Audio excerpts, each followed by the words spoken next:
thank you for joining us for today's webinar, How to Level Up Your Electronic Payments to Suppliers, brought to you by IOFM and sponsored by Corcentric. Today, we will hear from Brent Kinman, Senior Vice President of North American Sales at Corcentric. Brent is a dynamic business leader with an established track record for building and leading high-performance teams that successfully achieve key company objectives. Prior to joining Corcentric in April 2021, Brent spent 18 years at SAP advising companies on best practices in how to best source, procure, pay, and get paid across a global business network. During his tenure, he served in a variety of leadership roles in many different areas of the business, including consulting, operations, and sales. Prior to SAP, Brent led startup sales teams in the human resource management and digital content management industries, including a successful exit through acquisition. He also consulted for Arthur Andersen. As part of the Corcentric team, Brent joins a rapidly growing organization with a mission to provide customers with leading software, advisory services, and payments that empower them to reduce costs and improve working capital so that they can compete more effectively. We will also hear from Mark Brousseau, President of Brousseau and Associates. Over the past 26 years, Mark has established himself as a thought leader on accounts payable, accounts receivable, payments, and document automation. A popular speaker at industry conferences and on webinars and podcasts, Brousseau advises prominent end users and service providers on how to use automation to improve document and payment-driven business processes. Brousseau has chaired numerous educational conferences and has served on several industry committees and boards. He resides in Center City, Philadelphia, with his wife and 3 sons. At this time, I'd like to welcome our speakers and hand the webinar off to Mark. Thank you so much, Jovi, and thank you all for joining us today. So chances are your business is making more of its payments to suppliers electronically than ever before. The restrictions during the pandemic forced folks to make hard decisions about how it is they were going to pay their suppliers when they couldn't get into the office. The question is, however, are you paying your suppliers in the most optimal way? And chances are there that that's not the case. Well, rest assured, today's webinar is going to provide you with some of the strategies you need to make sure you're doing just that. We're going to provide you with a step-by-step guide for how it is you can level up your supplier payments. Before we do all that, I want to give Brent a chance to tell you a little bit about the sponsor of today's webinar, Corcentric. Brent, welcome. Thank you, Mark. And my favorite topic, some of the COVID-related issues that we saw just real quick, had companies basically moving their check printing operations into the homes of employees. So it's certainly been a wild year as it pertains to payments. But on to Corcentric and the landscape of payments for you guys. As you look across the different capabilities and types of partners that you may want to choose, certainly you're going to learn today. And as you can see, it's complex. There are a lot of players in the industry, and determining what the right mix of capability and partner is for you is certainly a task to get it optimal for your situation. So let's go ahead to the next slide for Corcentric.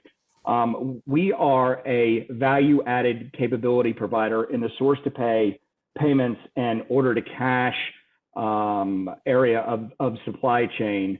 And really what we help companies do at the end of the day is we help them buy, pay, and get paid through a mix of software, payments, and advisory services. So next slide. And what we have as a difference, it's Corcentric for a reason.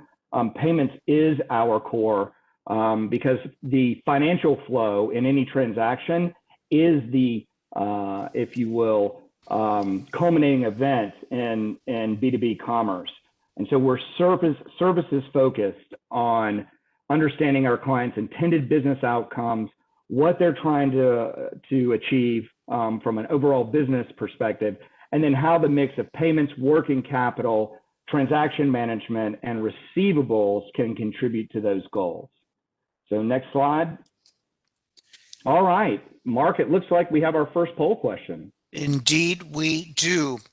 This poll question is about to be displayed on your screen. We want to know, how do you expect your volume of electronic payments to suppliers to change before the end of this year? How do you expect your volume of electronic payments to suppliers to change before the end of this year? Do you expect them to increase by 10% or more?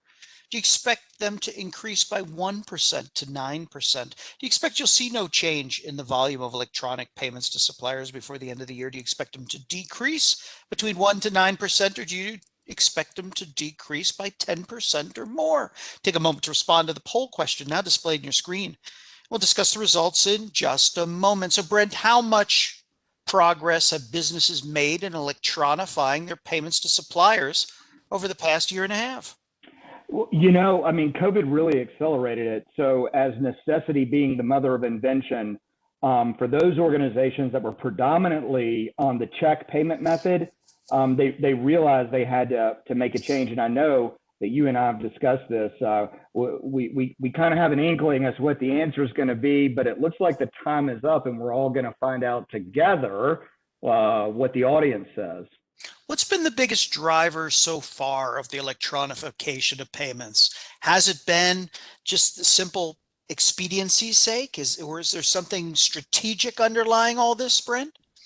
It boils down to, in the beginning, when starting an electronic payments journey, I'd say it's predominantly over efficiency and effectiveness, which drives a lower total cost of ownership for the firm in conducting payment to suppliers. But there's always that, if you will, bugaboo out there of security. And for those organizations that incur payment fraud every year, 70% of them are on the check payment method. So there's lots of good reasons why organizations are moving to electronic payment. And we should be clear, Brent, nobody's predicting the end of checks, are they? They're always going to be prevalent, even on a one-off basis. But any organization that undertakes a strategy, certainly within Corcentric, is we seek to meet the suppliers where they are, engender a sense of trust and confidence with them to take the leap on a variety of payment methods, and then get the check volume, if you will, as low as possible. There's actually, Mark, some pretty innovative ideas that we're taking advantage of in the market, is taking those check payments and even using virtual debit cards to issue to small suppliers who just want their money in a compact and easy to consume format. IOFM data tells us that organizations have made a tremendous amount of progress in electronifying their payments to suppliers over the past year and a half. The question on everyone's mind is, where do we go from here? And for some clues, we'll look at the results of this poll question. We asked our attendees, how do you expect your volume of electronic payments to suppliers to change before the end of the year? Get a load of this, Brent. 2/3 of the attendees on the line expect their volume of electronic payments are going to increase further before the end of the year. 1/4 of our attendees on the line expect them to increase by 10% or more. 43% peg their increase between 1% and 9%. Does that surprise you, Brent? No, as predicted. It certainly, you always hold your breath with any poll because you never know how it's going to quite go. But certainly, as expected, companies just in the general broad brushstroke of advancement are moving further and further towards electronic payments. And I think that, quite frankly, COVID is a secular kind of catalyst that is further driving that trend. As I mentioned, right, we had several companies coming to us seeking help for business continuity's sake. Like literally, they weren't able to physically print their checks because they were having to move equipment into employees' homes, and then with employee turnover and vacations even, it further underscored the need that a 21st century payment mechanism is needed. COVID none the least. I don't know about you, Brent, but I always love to read the spoilers when there's a new blockbuster movie coming out.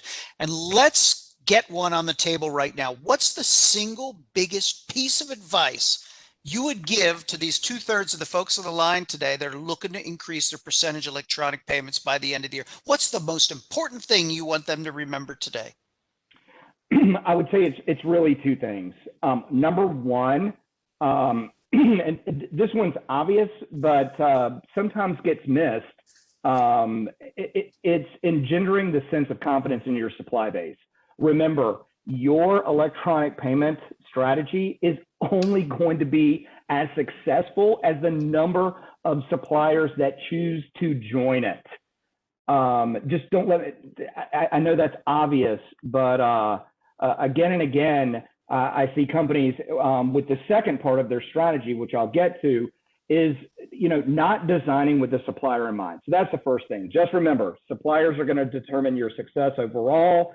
And then the second piece is really the internal facing piece of aligning what I would call the three amigos or amigas, in the sense that this is going to be a joint effort between procurement, AP, and treasury.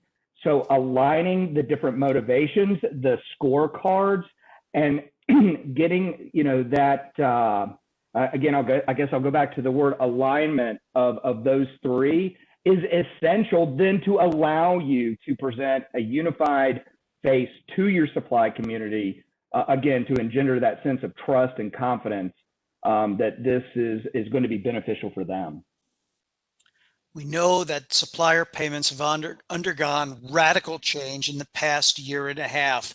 It's not to say that organizations have had clean sledding here. In many cases, when it comes to our supplier payments, we find that the process takes too long. And this is particularly true if you're still relying on a high percentage of paper check payments to suppliers.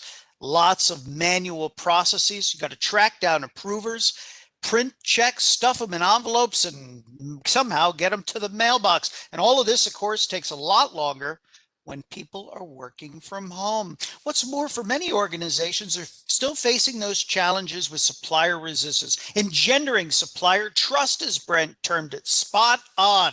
Many cases, we've tried to force suppliers into one-size-fits-all strategies, and we've had the inevitable blowback. And today, with so much on our suppliers' plates, that strategy simply doesn't work. The way that many organizations are paying their suppliers also costs too much. And this is certainly true when it comes to paper checks. In many cases, the process doesn't provide enough transparency. Even for organizations that are paying their suppliers electronically using traditional methods, you typically have a number of standalone solutions where it's hard to roll up that data. But nonetheless, organizations are pushing forward toward electronic payments. Over the past year, we've seen a significant increase in the percentage of payments made electronically. What's really eye-popping when we look at these statistics is this 4% number. 4% of all IOFM members are no longer making any paper check payments to suppliers. Just a few years ago, this would have been unheard of. Organizations today are making most of their payments to suppliers electronically, and there's no turning back. Today, even as economies begin to reopen, we're not going to see a shift from cards and ACH back to paper checks just because we're going back to the office.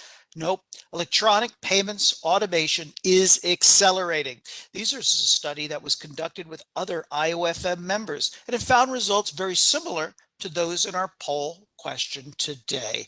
The question, Brent, is what is it about the way that many organizations are paying their suppliers today that makes you cringe? What is it that they're going to need to fix as they accelerate their electronic payments adoption? Yeah, back to that sense of engendering trust. And it is oftentimes instructive when trying to increase the payment mix to, towards electronic, when trying to increase that ratio, it's often instructive to put our consumer hats on when thinking about that supplier and engendering trust.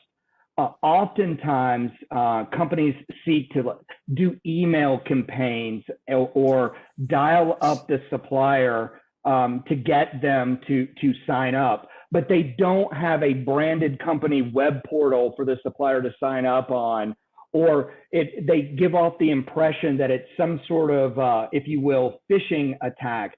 I know when my electronic utility provider called me up saying, "Hey, we want you to pay your bill, via automatic debit from your banking account." I was suspicious, and I'm like, "Well, can you send me an email? Is there a website I can go to? What are the verifiables in this process that I can go check and vet before I give you my banking details?" Because just as easy as it is to make a credit into an account, right? We all know that with that account information hanging out there, it's just as easily to make a debit for it. And time again, the supply community says when we're approached with these types of offers to sign up for an electronic payment program, we're worried that it's an adversary trying to steal our banking information and take money from us. So I can't underscore as much that trust factor there to get the suppliers to participate. But when they do, remember your suppliers are going to have relationships inside your organization. And back to the three amigos, the three major departments that can drive success in these programs: procurement, AP, and treasury have to be aligned, so that when a supplier makes an inquiry to their relationships within your company, that everyone is aware of the program and saying generally the same thing about participation. Yeah, when you talk about everyone being aware of the program, one of the things I think is imperative is that they're articulating the benefits to suppliers appropriately. Many suppliers are concerned that they just don't know what's in it for them to accept electronic payments. Talk to me about that, and particularly when it comes to different segments of suppliers, such as perhaps small suppliers. Yeah. Here, let me start with the bigger ones first, and we'll work our way down the tail.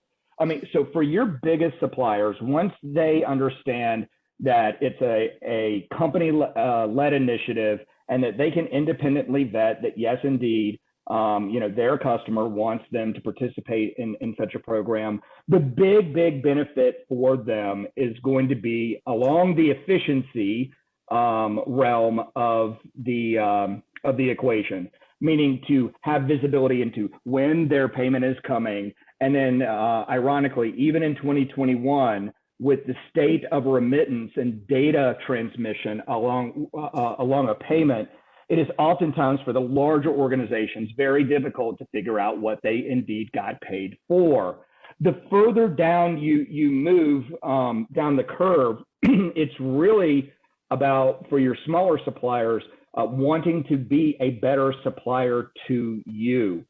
And then they are more particularly interested in the mix of electronic payments, of maybe taking advantage of early payment programs. I can't stress this enough, and we're going to get to it probably a little bit later here. But for your medium and small suppliers, the ability to time their payment from you. So, since the dawn of civilization, there have been payment terms, which is a form of banking. Your suppliers are banking you because you don't pay for them for goods and services many times at the point of service or good delivery. So offering them alternatives on getting paid early is a huge driver down the long tail of suppliers. And then a final point back internally to the three amigos, procurement, AP, and treasury. Oftentimes for your long tail suppliers, the cost of managing that relationship can exceed the value of goods and services that are exchanged, meaning bringing on that supplier will cost you more than the value that they are delivering to you. And so internally, a decision has to be made as to who bears that cost. And so many of the different payment vehicles and payment methods that we'll talk about do put on the supplier, certain fees to help cost with the management of the relationship itself. And that's really the message back to your medium and small suppliers is, hey, there's a cost of doing business when the value we derive from you isn't, equivalent to, our strategic suppliers. So we have to you have to help us bear the cost of the AP AR boundary. And oftentimes they get it because they want to be a better supplier to you. You heard it here first. Our earliest ancestors had payment terms. No word yet on whether they did early payment discounts. That's a future webinar. So what's driving all this electronification of payments? Well, certainly when we couldn't get into the office, that was a key driver. Today, organizations are looking for ways to reduce their costs and earn cash back rebates. In many ways, they go hand in hand. What's more, organizations are trying to find ways to reduce the risk of fraud.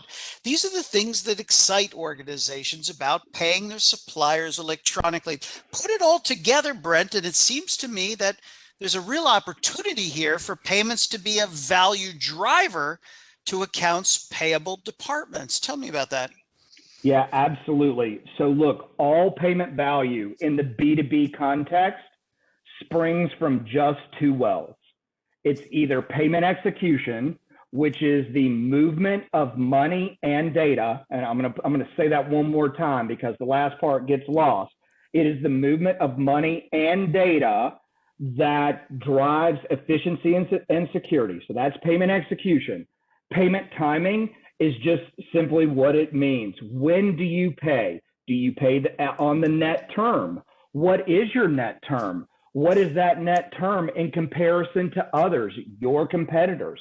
What's customary net term for that individual supplier in that individual supplier's industry? So now that we've introduced both of them, on the payment execution side, from an AP perspective, you want to make onboarding as seamless and as quick and as low cost as possible. You really have three choices, but the third one is really just a hybrid of the other two.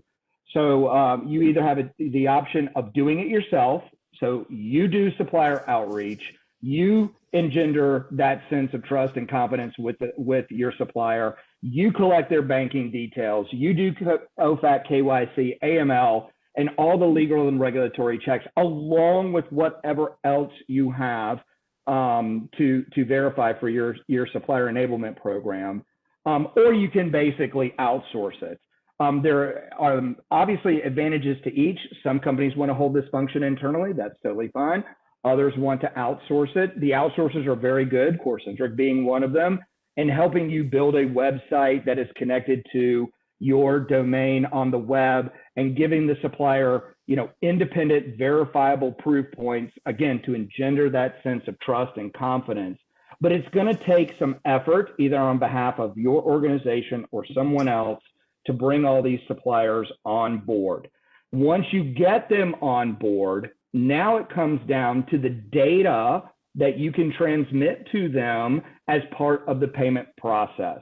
So remember, payment execution is not only the flow of funds, but it's also the data about a payment. And I was mentioning earlier that while the long tail of suppliers are more interested in payment timing, quite frankly, the larger suppliers, believe it or not, they'll tell you that, yeah, the payment is fine, but it's the information about the payment, when it is coming and what it is for. Because remember, there's an AR side on the other end of your payment who has to then apply that cash to their books and reconcile what is owed versus what's been paid. And what happens if they don't know when the payment's coming or what it is for? They're going to make an inquiry. And Mark, payment inquiries are very expensive. While, yes, many of them can be handled in a couple of minutes, oftentimes there's a large chunk where it takes hours, days, I've even seen weeks to trace exactly where a payment is or exactly what the payment, what that was just made was for, and that costs you money. It's upwards of $10 to $20 per payment inquiry for you to solve it with your supplier. It's not just costing you money, it's costing them. And then finally with payment execution, there's the security aspect. Ask yourself these questions. Where do I house my banking data with my suppliers? Who has access to that data? What is required for a change? How is it vetted when it changes? Those are the major, for electronic payment, sources of fraud. It's either onboarding for the first time and getting it wrong, or worse yet and more prevalent, having an adversary getting you to change that banking detail so that when a payment goes, it goes to the wrong bank account, most oftentimes the adversaries. So your best practice, leading providers will actually house that banking data for you. They'll onboard it for you the first time, and then they will manage it for the life of the contract so that you don't have to. Here at Corcentric, we have a 12-step proprietary process to vet, verify, and certify banking data, which is much, and oftentimes it's an identity verification to make sure that we're actually talking to the supplier who's on the other end of the line. Interestingly enough, we'll tell you what the first 9 steps are, but the last 3 are proprietary to us because we don't want our adversaries out there, and they're your adversaries too, knowing exactly what we do to undoubtedly verify that banking detail. So all of these things, from reducing payment inquiries to allowing your suppliers to automatically apply that cash and then keeping your name off the front page of the Wall Street Journal, has a value. And generally speaking, it's an income statement value that helps increase margins and helps AP and procurement become more self-funding. We have plenty of customers who don't pay a dime for their AP workflow platform nor their payments because they're able to optimize it to its logical conclusion and then ultimately use some payment vehicles for some portion of their supply chain to actually drive, if you will, revenue or rebates, if you will, to make their cost center at least P&L neutral, if not positive. So there's the execution side of this game. On payment timing, I ask organizations, procurement, AP, and treasury, hey, when do you think it's fair to pay your suppliers? Do you want to pay them when the market pays them, e.g. your competitors, or do you have a corporate social concern? Either answer is correct. What I espouse to my clients is, hey, just let's get the answer for you. When do you want to pay your suppliers? Is it everybody net 30? Is it a mix across different industry segments? Because in some cases, net 90 is appropriate in some supply chains. In others, pay immediately. But knowing the answer and have a sense of deliberateness to when you pay your suppliers is the first step in getting a working capital program on the payables end of the business. Because it's just a simple fact that on average, every day that you pay your suppliers later puts cash on your balance sheet. Cash then is the oxygen for business that allows you to take that cash and reinvest it into positive net present value projects that the firm may want to do. And what companies generally find when they truly benchmark themselves against their competition, and then they look at the customary terms for their supply base, they realize that they have tens of millions, hundreds of millions. I dare say I've been around companies that have $1 billion locked up in AP by simply paying their suppliers much earlier than the market. But then when you do rationalize that and you do get that right, it will offer your supply base, which you're treating now fairly. Again, let's go back to the notion of a price. If you found out that your supplier's given a better price to your competition, you'd probably go after that. Well, what if they're giving a better net term to your competition? Would you not do the same? So paying suppliers fairly then opens up a window to allow them to pick and choose when they get paid. So this manifests itself in either just cash on the balance sheet by paying your suppliers when everybody else does, or giving them early pay discount opportunities that allow them, again, to control their own future and their own working capital, because everybody's payable is somebody else's receivable. And so you can strategically manage your days payable outstanding.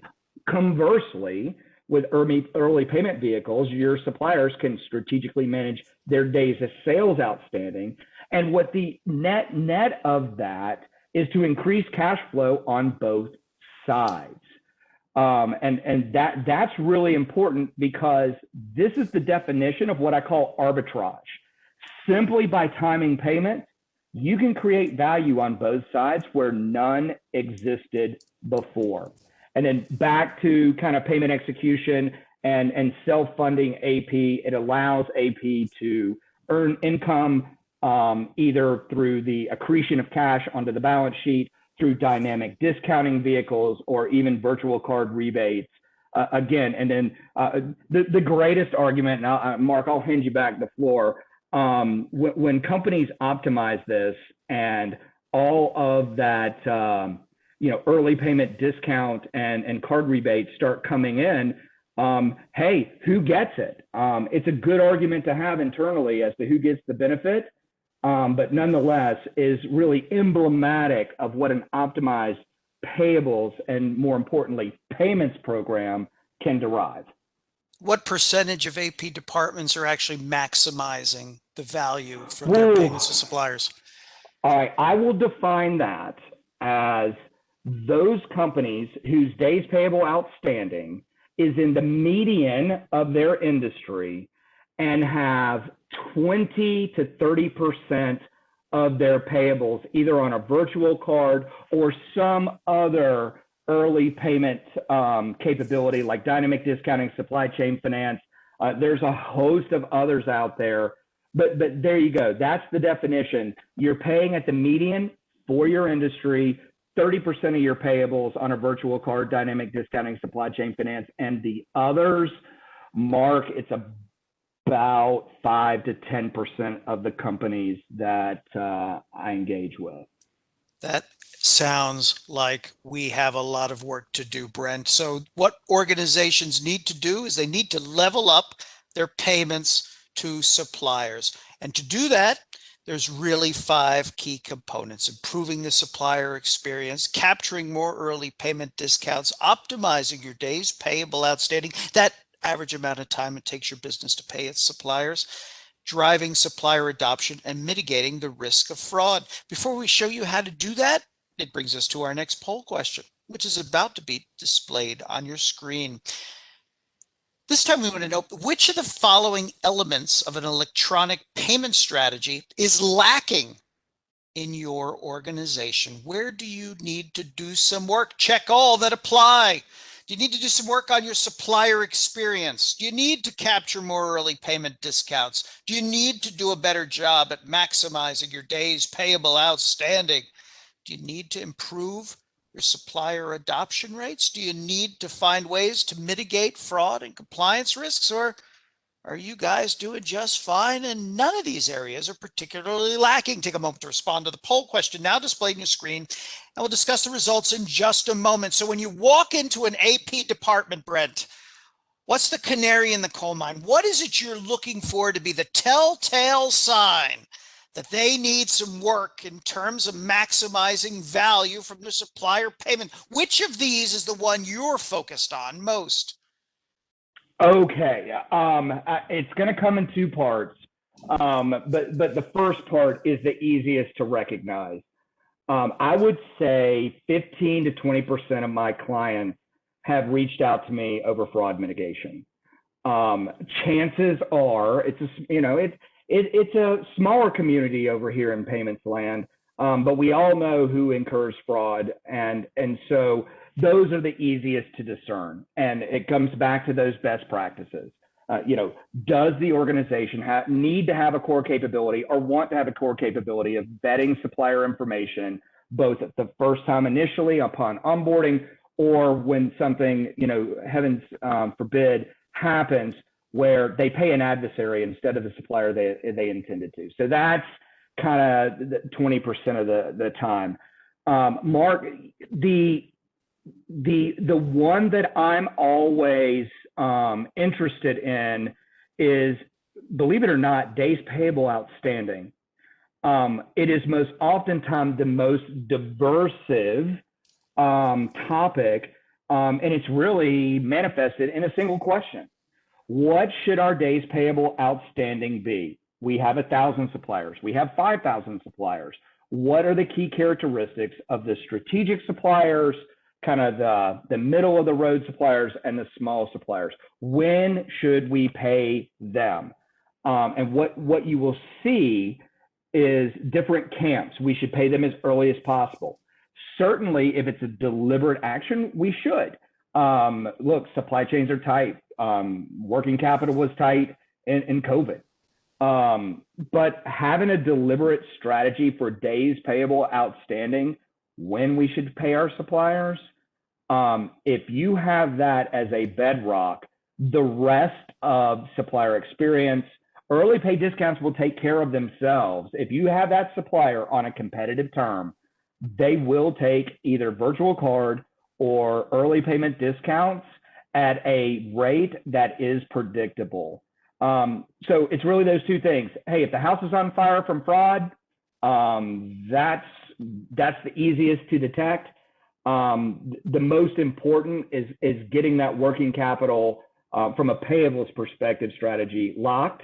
And once you do, then everything else kind of falls into place, at least in my experience. We asked our attendees which of the following elements of an electronic payment strategy is lacking in their organization. 36% of our attendees, Brent, said they need to work on the percentage of early payment discounts that they're capturing. 18% said they need a better supplier experience. Another 18% said they need to drive supplier adoption. That's not coincidental that those two are hand in hand, if you ask me. 5% said they need to do some work on their DPO, and 5% said they need to mitigate their fraud risk better. For the rest of this webinar, we're going to show you how to do all of the above. And the first is of course improving the supplier adoption. When you talk to suppliers and you ask them about electronic payments from their customers, what they'll tell you is they want a process that has effortless onboarding, the option for them to get paid in their desired format, and in some cases to be paid fast. They want that rich remittance data that Brent was talking about. They don't want to be keying remittance data. They want to know exactly how to apply their cash. Unapplied cash is a major issue for AR departments. Of course, they want visibility into the status of the payment. They've been burned too many times by checks that are, I'm doing air quotes, lost in the mail, real or otherwise. And of course, when things go wrong, they want to know somebody will be there to support them. When you do all this, well, you're going to have fewer supplier inquiries. You're going to gain leverage with your suppliers, which pays big dividends when it's time to renegotiate your contracts. What's more, you're going to have less chance of supply chain disruption, and you're going to be in a better position to attract and, yes, retain those valued suppliers that help your business grow. Organizations also need to find ways to drive more early payment discounts. Over the past year and a half, IOFM data tells us that suppliers are more inclined to accept a discount on the invoice due amount in exchange for earlier payment. They have cash crunch too. Just how lucrative can early payment discounts be, Brent? And how good a job are organizations doing at capturing those early payment discounts? Yeah, good question. I get this inquiry, 10 times a week. Hey, Brent, we want to run a early payment discount program. We're either going to do it what we call statically, where, we plug it into our ERP. If this, then that. If we get the invoice approved in 10 days, then we will, take our 2% discount. And by the way, 210 net 30 is extraordinarily lucrative, 36% APR.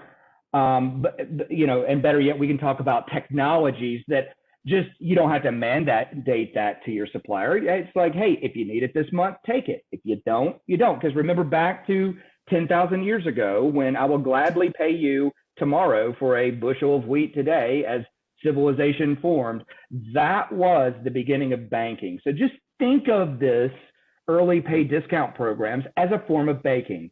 And historically, suppliers have always banked buyers. It has just been so. The number one thing that I would implore companies to think about is, again, back to days payable outstanding. Figure out when you want to pay your suppliers. Do you want to pay them when the market does? Do you want to pay them early? You want to pay late? Discounts aside, just that against procurement, AP, and treasury is really the most important point, because I'll get to the punchline here, Mark. Time and time again, I get asked, "Hey, Brent, what do you think we can get from an early payment discount program?" And then I'll look at their supplier file. My analyst will benchmark their terms against the market. And I go back and I'm like, not zero, but not very much. And they're like, "Why?" I'm like, "Because you're already paying your suppliers earlier than the market." So what you're trying to do here is complete a value exchange.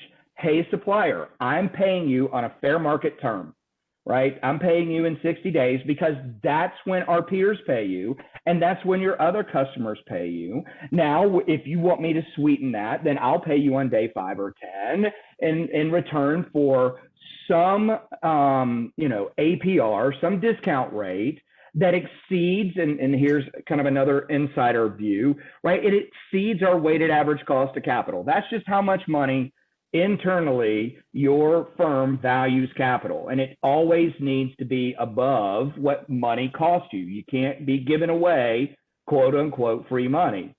And then now it's a value exchange, but when you're paying them too early, they're already getting the benefit without having to give something up. If that makes any sense. So it is a financial decision, certainly marketing, awareness, training, the provider that you have makes the suppliers aware how to take advantage. But then it comes down to a cold-blooded financial decision. I am a big believer that you should offer 100% of your suppliers some sort of early pay discount. Because if it exceeds your weighted average cost of capital, whatever hurdle rate you have, it is a good benefit for you. And as long as you don't force the supplier to take it, if they take it, you can presume it's a good benefit for them. And they do so, some with predictable regularity, others take them randomly. But the point is, if they get caught short, especially if they're an important supplier, you want to give them a no shame, absolutely accredited and easy way to take this discount in a time and manner of their choosing. And they can be quite lucrative.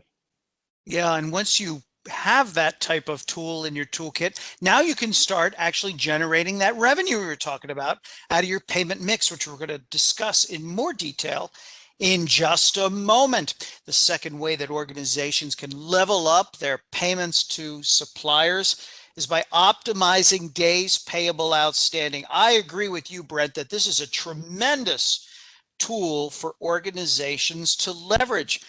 Are most organizations mindful of their DPO today, or are they advocating that to somebody else, you think?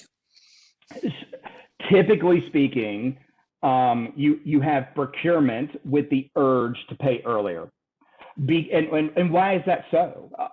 Well, traditionally, and I'm not saying all, I have met some brilliant procurement organizations out there, but most of the time they are seeking income statement benefits. We need to get the lowest price possible. Mm-hmm. So you have this urge within procurement to pay earlier. Well, treasury, right, almost all the time, not always, but they value cash on the balance sheet. And so you have this interplay and, organizational alignment up to and including how you compensate employees in procurement and treasury to make sure that their scorecards are aligned. Once they are, there are kind of two projects with days payable outstanding. And I'll go ahead and tell you the first one. Just institute company standards that is clear, fair, and rigorous, meaning there's approval structures on what payment terms you give to suppliers. Over time, that will correct the problem. Oftentimes, companies are like, well, we can't wait that long.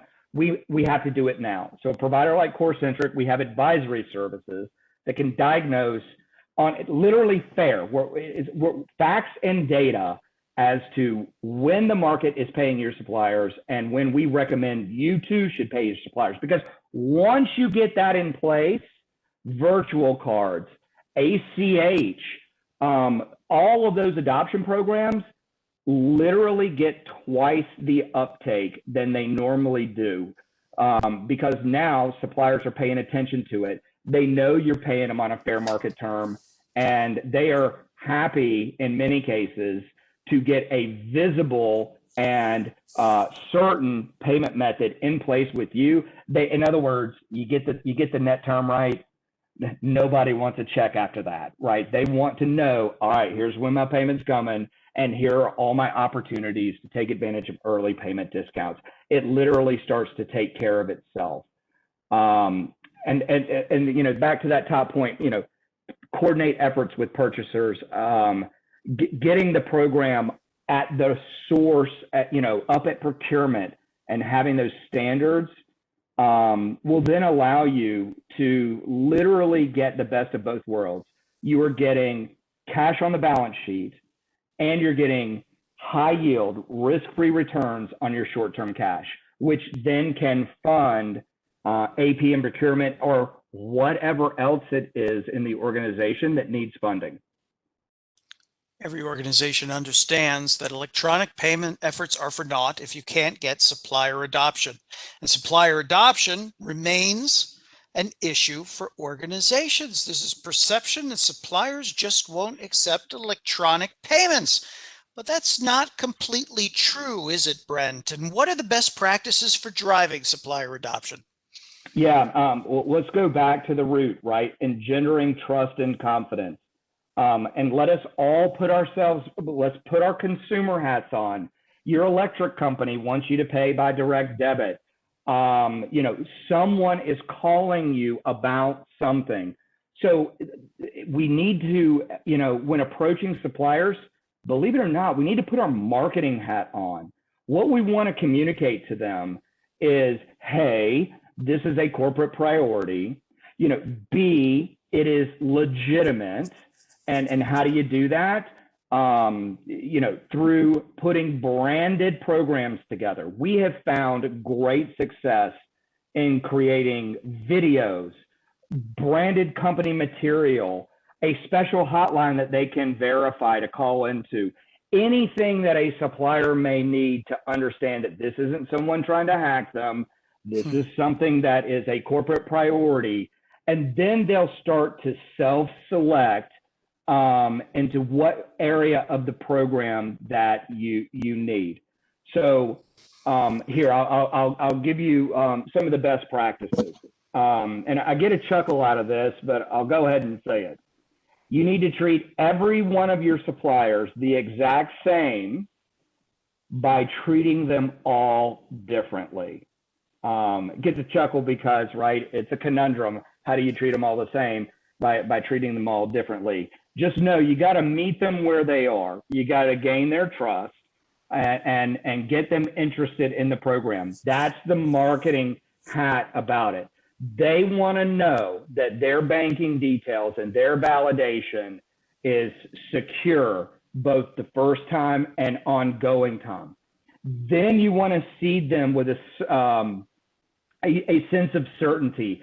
Hey, you remember when you called us, you know, 3 months ago, and we mailed you the check and it got lost in the, like, look, we're going away from that.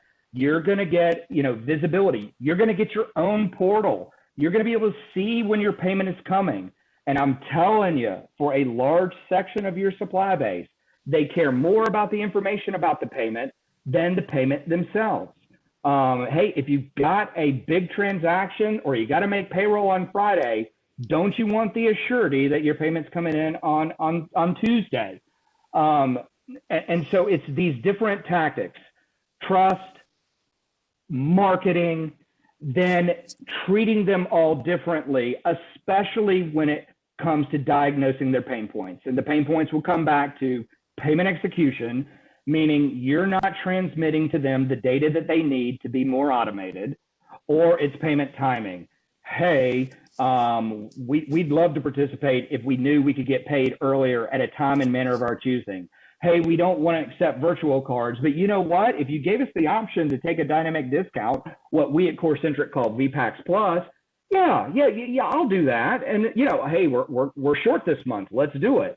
Again, that meeting them where they are, and expressing those benefits, along with the days payable outstanding, paying them on a fair market term, you can get 90+% electronic well within a year. If you outsource it to a provider like us at Corcentric, far and away faster. 90% plus within a year. That's very impressive. And these are some of the strategies one more Brent thing. just spoke about. Go ahead. Yeah, Mark, it's like painting the Golden Gate Bridge, unfortunately, with payments.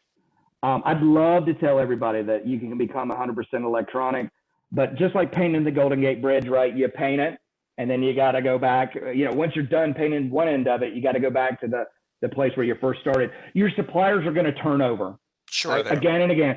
And so you're going to be constantly, a small segment will always be on check until you can get them to something else.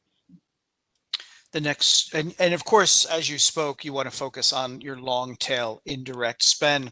That brings us to our next poll question, which is about to be displayed on your screen. This time we want to know, how many times has your organization been the target of attempted or actual payment fraud this year? Have you not been the target of attempted or actual payment fraud? Has it been 1 time, 2 times, 3 times, 4 times? Or maybe even more than 4 times. Take a moment to respond to the poll question now displayed on your screen. And we'll discuss the results in just a moment. You mentioned earlier that mitigating the risk of fraud is a key to leveling up payments. Talk to me about how it is that the right approach to electronic payments can help mitigate this risk of fraud. Many of the folks on the line right now might be overwhelmed with how they're feeling about the risk of fraud today, Brent. What is it that automation or the right approach can do for them? Yeah, I would. So first of all, if you are the victim of payment fraud, there's a 70% chance right off the bat that it was paper check. That's just what the statistics tell us. And then the other most prevalent piece of payment fraud comes when you've onboarded a supplier and you've been doing business for them a bit, and then that supplier requests to change their banking information. And what happens at that point? It makes all the difference, because if 70% is check fraud, then 15–20% of the rest is ACH fraud at the point of changing the banking details of an already established supplier. And I got a little joke for us as we're looking at the results. Yeah, we asked our attendees, how many times has your organization been the target of attempted or actual payment fraud? 1/4 of the folks in the line, 3 times or more. Does that surprise you, Brent? No, because here's the point. The answer is 100% of you have, with rare exceptions. So I'm being a bit hyperbolic there, but there's only 2 kinds of companies: those that know that they have incurred payment fraud, and those that don't, with the implication being that both have been at least targeted for it. That's absolutely right. Yeah, we know that the new ways of working have disrupted your established policies and procedures for mitigating the risk of fraud. 70% of all IOFM members have been targeted, or at least they know that they've been targeted by fraudsters. And it's really risky today in many ways because of the way we're doing things in accounts payable, particularly if you're relying on emails as part of your process. And senior management, well, this is keeping them up at night. 80% of finance execs say they're concerned or very concerned about security. So when you mitigate the risk of fraud, now you're able to have less risk of financial loss. You're able to gain a competitive advantage, retain the trust of your customers and trading partners, and you're able to sleep well at night knowing that you can mitigate these risks. The message we want to leave you with today is that while you might be paying your suppliers electronically, chances are you probably aren't achieving the ultimate value from it. Here are some examples of organizations that have actually leveled up their payments to suppliers as a result of using some of the strategies that Brent talked about. Brent, can you give us 30 seconds on each one of these? Yeah, you bet. All comes down to cash on the balance sheet, high yield risk-free returns on short-term cash, and then alleviating AP from having to do non-value add activities. So many times, just like this medical device manufacturer, the impetus was, hey, get us off check. Hey, while we're doing that, can we put some suppliers that are on virtual cards? The ROI is intensive, and then the net benefit gets enjoyed by the organization. AP, sometimes a combination of AP and procurement gets the credit. We turn our payables from liabilities to assets. That's really the theme. We'll go to the next one. Yeah, revenue return on total payables. See, I get it that a payable is a liability, but it is just an obligation with a face value on it. Pay it early, pay it late, pay it on time, pay it at face value. Believe it or not, pay it higher than face value in return for a term, pay it lower. It behaves like a financial instrument, and companies just like this automotive dealership have been able to achieve streamlined AP, touchless payments on both sides while generating yield for the firm. So we'll get to the next one. Yeah, same thing. For minimal investments. I mean, there are some scenarios out there. Here at Corcentric, we have solutions for managed AP. For those customers that may want to outsource a tranche or a portion of their AP, we can take it, drive days payable outstanding to where it needs to be, then put 30% or so on revenue generating, if you will, payment capabilities. We're giving the company a check back for the privilege to manage their AP. So don't think of payables as strictly liabilities. They have intrinsically, in and of themselves, the ability to create value. Impressive results. Net benefits of 1.5 million, 1.9 million. This is what happens when you level up your payments to suppliers. What's the message you want to leave these folks with today, Brent? Yeah, you can do it. Understand in the heat of battle, with lots of payment inquiries coming in, having to cut custom remittance, dealing with the onboarding of suppliers, it can seem insurmountable.